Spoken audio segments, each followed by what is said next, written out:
Oui, les avoirs désignent tout simplement les biens financiers et économiques appartenant à l'État iranien. Alors concrètement, ça peut être de l'argent sur des comptes bancaires à l'étranger, des réserves en devises étrangères, des revenus pétroliers bloqués dans des banques étrangères, des investissements financiers comme des actions, des obligations, des participations dans des entreprises, de l'or, des biens matériels ou industriels, mais aussi des biens immobiliers comme à Paris dans le Triangle d'Or ou encore ici sur ces images à Londres où Mojtaba Khamenei a des appartements à côté de l'ambassade d'Israël. Il a aussi une station de ski en Autriche et un hôtel Hilton à Francfort. Alors que signifie le gel des avoirs? Ça veut dire que les fonds restent la propriété de l'Iran, mais ils deviennent inutilisables. Donc impossible de les transférer, impossible de les retirer et impossible de les utiliser pour payer des achats internationaux.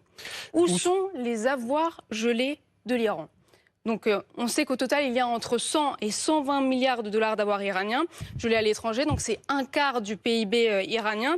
Donc principalement en Chine, bien sûr. C'est le premier acheteur du pétrole iranien avec 20 à 50 milliards de dollars. On compte aussi la Corée du Sud, 6 à 9 milliards, l'Irak et le Qatar, où on retrouve 6 milliards, et aussi l'Europe. Et d'ailleurs, on va regarder les intérêts iraniens en France. On retrouve notamment la banque Melli Iran, qui est une banque iranienne historiquement présente à Paris, visée par des sanctions européennes et américaines, et la banque CEPA, banque iranienne liée aux sanctions sur le nucléaire et les missiles.